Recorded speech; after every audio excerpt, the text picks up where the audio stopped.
Today we have Who'll Stop the Rain from John Fogerty and CCR.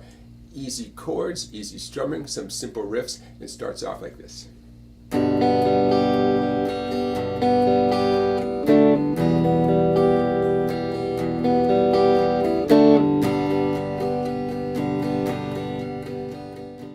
Let's start with the easiest part, that nice simple intro riff. Not much to say about it. You can see the tab on the screen. It happens 4 times. I leave a finger planted right there on the 1st string, 3rd fret, because who wouldn't? Okay, just a nice way to kick off the tune. Now the chord strumming for the intro is all based on down-up strumming. G chord. I'm doing G with the middle ring and pinky like I almost always do. It's helpful for songs that have a C chord coming up after the G, and this is eventually going to be one of those songs where there's a G and a C right in combination. Anyways, the intro, simple down-up strumming, loose grip on the pick. Watch this. G. 1, 2, 3, 4. 1, 2, 3. D. Okay, single strum on D, and the same notion on E minor. 1, 2, 3, 4. 1, 2, 3. D. And then the words still haven't come in yet. We're still in the intro.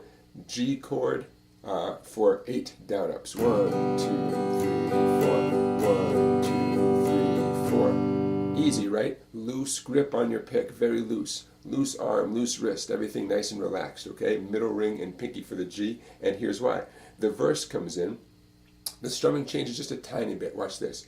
2, 3, 4. Down, up, down, up. Down, up, down, up. The rain's coming down, down, up, down, up. Okay? Clouds of mist falling through the ground. Okay, get the idea of the strum. Down, up, down, up, up, down, up. Really important, okay? Don't vary that. Exactly like you just saw it. Down, up, down, up, up, down, up. Okay, right now we're on Good Man Through the Ages. See. Good man through the ages, try to find the sun down,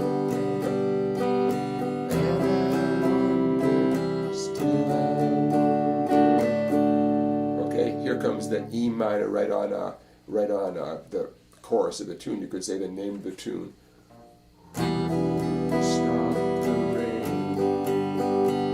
And that E minor leads into 8 of those down-ups on the G. So after the E minor, you get to the G, and it's nothing fancy. It's those nice, boring, easy down-ups without any of that syncopated sound. Okay, and that's the verse right there. So we've covered the intro riff, the intro strumming that had that quick little D chord that shows up, and the verse strumming with that down, up, down, up, up, down, up. Okay, now that's the heart of the tune, but let's not stop there. Stick around. I'm going to show you the little interlude instrumental section, which has a nice easy chord strumming, and we'll talk about the 3rd and the 4th verses, which have just little tiny variations. All right, here it comes. How can I forget? There's a couple of great little lead guitar riffs right after Who'll Stop the Rain. You're going to hear this. And then you can see the tab on the screen right there in front of you. The most important thing for that first riff is to plant your middle finger 2nd string 3 and index finger 3rd string 2. Okay, because then all you really have to do is that hammer on with the ring finger. And the second riff, what can you say? Doesn't really get much easier than that, okay? Those 2 riffs. That happens at the end of the 1st verse. By the way, later on in the tune, that first riff shows up again at the end of the 2nd verse. There's another nice little riff that happens in the 2nd verse, about halfway through, right on Watch the Tower Grow. You're going to hear. Also easy and classic. It relies quite a bit on your middle finger remaining planted on the 3rd skinny string, sliding from 5 to 7. Got to be your middle finger. Ring finger 7 on the 1st string. I'm just going to quietly glide back. 5 and 5. Glide back 4 and 3 with the index. Got to be your index finger, okay? All right, so now, as promised, the interlude section after the second verse, we have this nice little instrumental. So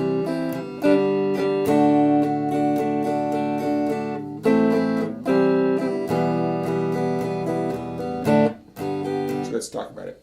Slow motion, we have the C chord, down, up on G. While I'm still in the G, I'm going to go up, D. Here it comes a little bit faster. And then 4 down ups on D. 1, 2, 3, 4. And a similar riff, A minor to C. Down, up on C. Up, E minor. 3 down ups on E minor. 1, 2, 3, D. And then we're into the G. Still the instrumental section before the third verse. Down, up, down, up, down, up, down, down, up. Now let's check out the third and the fourth verses. This is going to be quick, people, because you've done the hard part of the song already. But I want you to see a couple little variations that John Fogerty puts in here. At this point in the video, I'd like to stop and say thanks everybody for watching. I do appreciate it. Don't forget to give this video a thumbs up and to subscribe to my YouTube channel, where you can find a playlist full of videos just like this one. 365 riffs for beginning guitar going back to January 1st, 2017. That's a long time ago. There are hundreds of videos like this one, all sorts of classic songs. And don't forget to check out my website, where you can become a member and get access to lots of great videos that you cannot find on YouTube. Now, I've been talking about the third verse and the fourth verse. I'm crazy. There is no fourth verse. So let's talk about the third verse here. What I want to talk about is this new rhythm that John Fogerty introduces, and it's this kind of sound. This is right on Heard the Singers Playing. Heard the Singers Playing.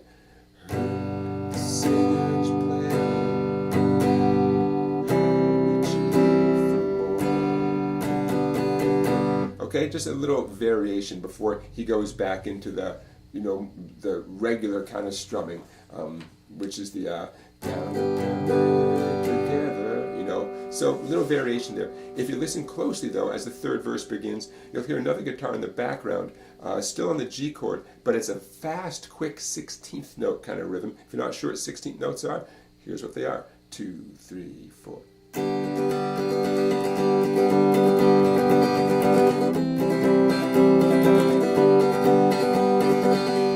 It's quick and light there in the background. It's the third verse, and I assume he wants to get a little bit creative here and shake things up and get you listening. You might remember that the drums kind of drop out here and they come back in about halfway through. So a little chance to be creative here with John Fogerty.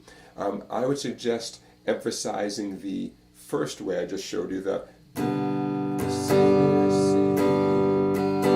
not only because it's easier, and presumably you consider yourself some sort of beginner on guitar, beginner intermediate, so this is the easier approach. Also that jing chicka jing chicka jing ching, to me that's a background layer, and that's not what I would personally strum, especially if I was the only guitar player playing this tune for a singer, or if I were singing myself.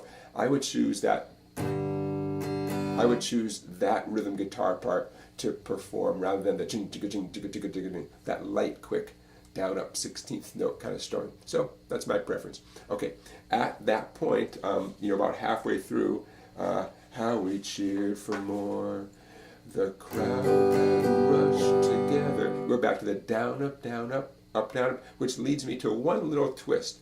For whatever reason, right on the word together, John Fogerty goes to a B minor. That's typically where he would stay on the G. He does the G a couple times in a row, and then C back to G. But for whatever reason, the crowd has rushed together, the crowd to stay warm. And from there on, it's the same as the rest of the typical verses. But there's a nice little B minor. I think it's a poignant chord. I think it really sounds great there. But if you're going to perform the tune, you've got to remember, right on together, the crowd had rushed together. Okay, last little detail. After stop the rain, he lets that E minor chord just ring. Stop the rain. This is at the end of the tune. And then there's an outro, and the outro is a lot like the intro. G, 1, 2, 3, 4, 1, 2, 3, D, E minor, 2, 3, 4, 1, 2, 3, D. And that sequence, which probably seems very familiar to you, that sequence just repeats over and over again and fades out. And there you have a classic from Creedence Clearwater Revival. Thanks, John Fogerty. Hope you enjoyed this video, everybody. I will see you tomorrow for another riff of the day.